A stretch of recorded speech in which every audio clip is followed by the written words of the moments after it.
Assalamualaikum warahmatullahi wabarakatuh. Selamat siang teman-teman.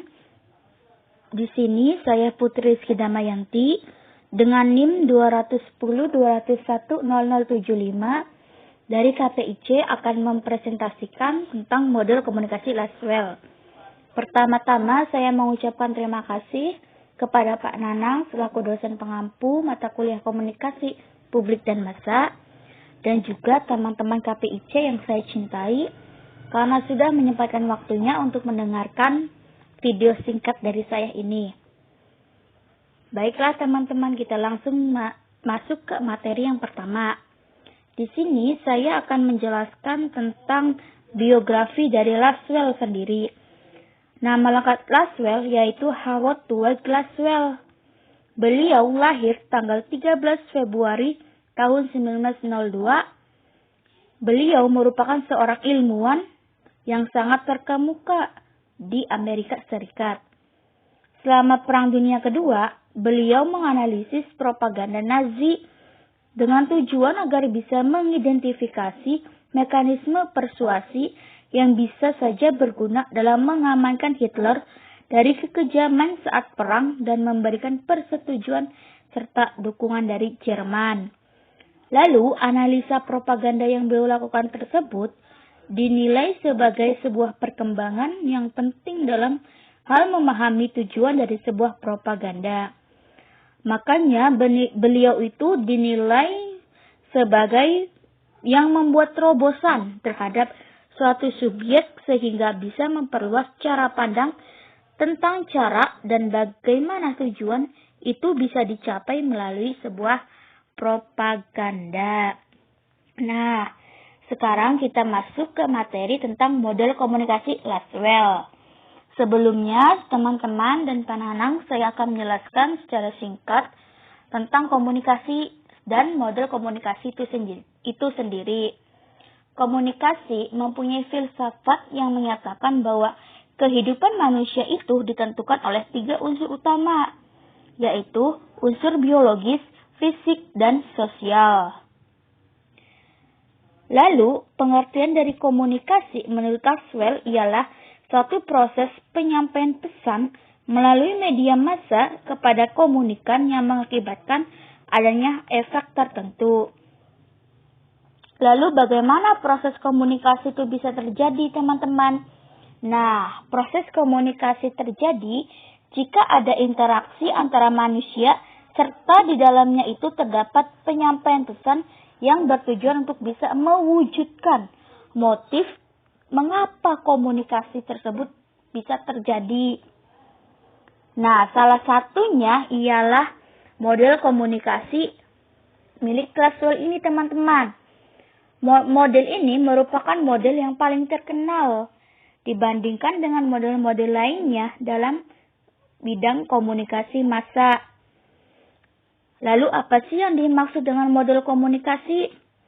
Model komunikasi ialah gambaran sederhana tentang proses komunikasi yang di dalamnya itu ada kaitannya antara komponen komunikasi dengan komponen lain satu sama lain.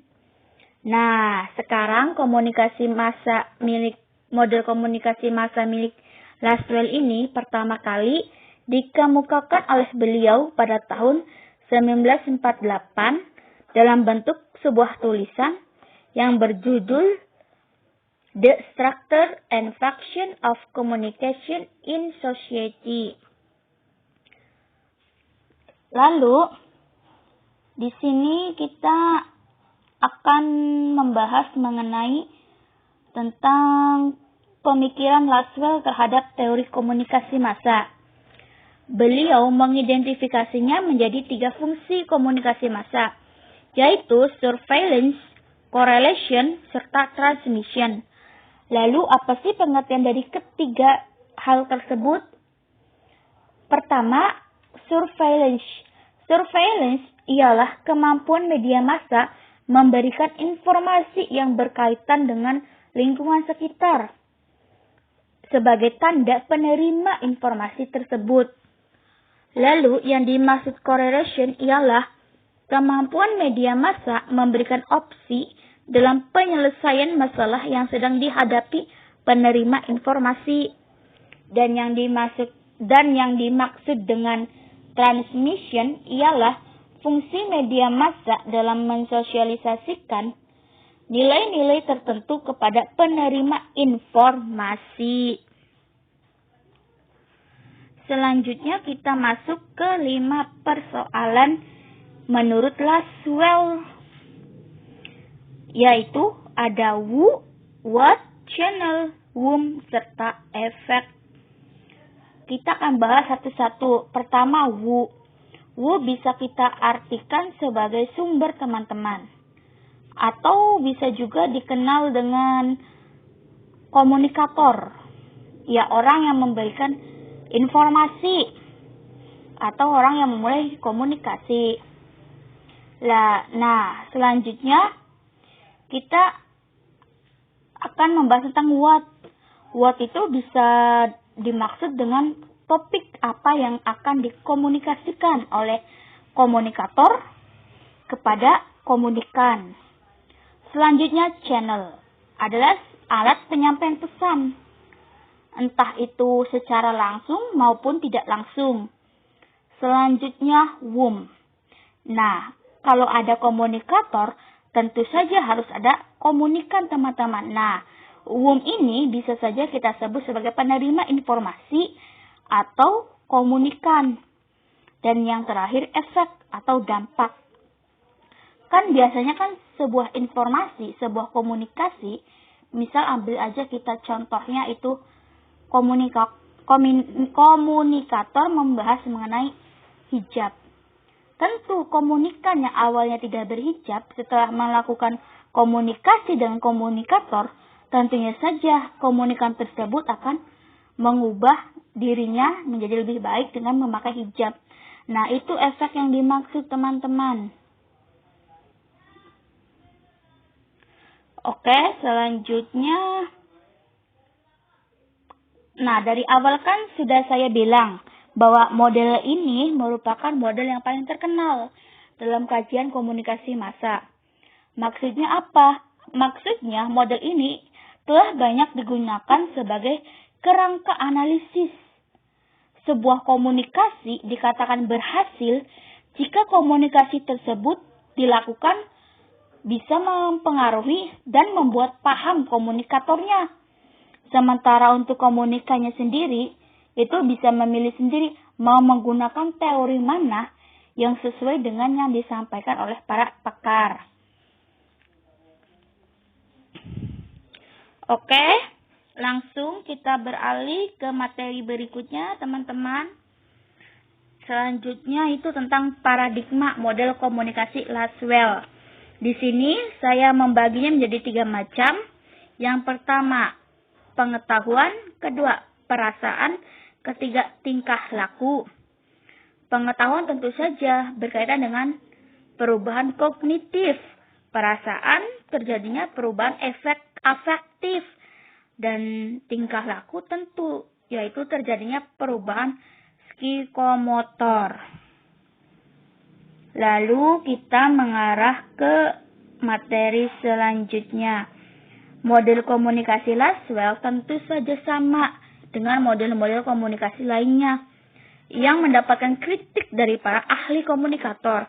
Di sini saya akan menjelaskan tentang 3 kritik dari para tokoh komunikasi terhadap model Lasswell ini, teman-teman. Pertama yaitu menurut Richard Braddock tahun 1958.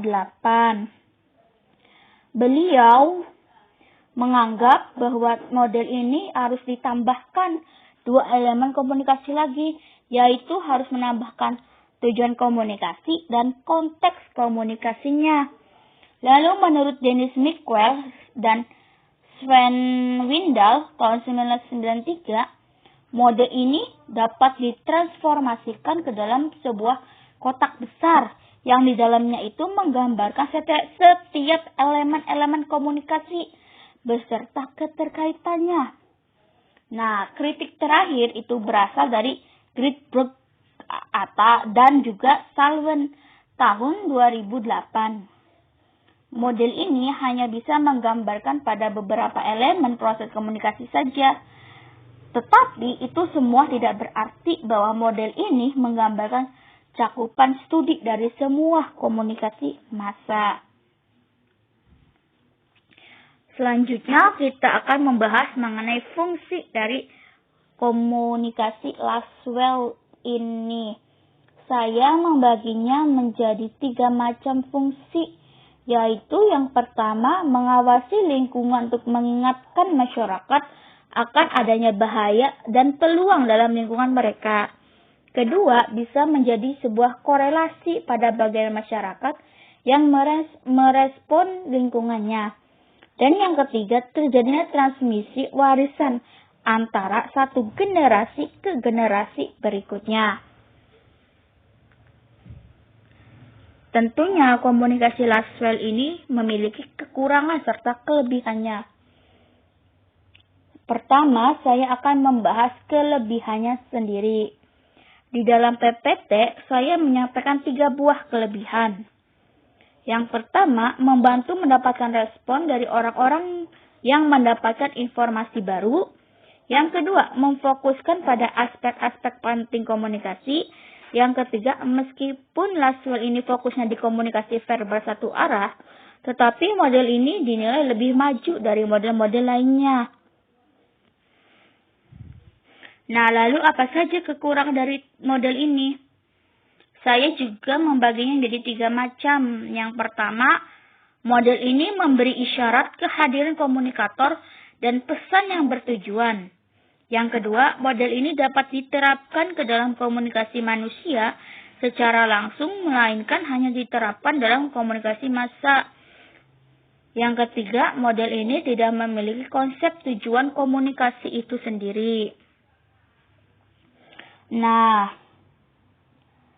model komunikasi Lasswell ini mengalami perkembangan yang sangat pesat, atau ya tentu saja adanya sebuah perkembangan dalam model ini. Menurut George Gerbner, yang merupakan juga seorang pendiri teori kultivasi, beliau itu mengembangkan model komunikasi Lasswell ini pada tahun 1956. Beliau tersebut memfokuskan perhatiannya pada persepsi serta reaksi dari komunikan, bahkan konsekuensi dari komunikasi itu sendiri. Lalu, perkembangan yang kedua, itu menurut Michael Reel, yang juga merupakan seorang pakar media, mengatakan bahwa model ini harus menambahkan fungsinya sebagai hiburan dan periklanan, sehingga bisa memberikan kepuasan dari para komunikan. Nah, saya juga akan memberikan sebuah contoh dari model ini supaya bisa dengan mudah dipahami. Contohnya ini, saya pisahkan ke 5 macam itu permasalahan yang Lasswell kemukakan, yaitu who, what, channel, whom, dan effect. Di sini itu yang dimaksud who itu Ridwan Kamil. Lalu yang dimaksud what itu berbicara mengenai wilayah yang masih masuk ke dalam zona merah COVID-19 di Jawa Barat. Nah, channel atau alatnya yaitu beliau mengatakan dalam wawancaranya bersama Republika. Lalu, umumnya ialah bahwa masih ada 2 daerah di Jawa Barat yang masih masuk ke dalam zona merah, yaitu Kota Bandung dan Tasikmalaya. Dia mengimbau masyarakat Jawa Barat. Nah, lalu efek dari mengimbau masyarakat ini untuk tidak mendekati 2 kota tersebut demi menekan rantai penyebaran COVID-19 dan juga membuat angka COVID-19 di Jawa Barat turun. Kurang lebihnya begitu. Mohon maaf jika misal ada salah-salah kata dalam penyampaiannya atau sekiranya kurang paham, silahkan ditanyakan dan memberikan kritik lewat GBWA. Sekali lagi, sekian dari saya. Kurang lebihnya mohon dimaafkan. Wassalamualaikum warahmatullahi wabarakatuh.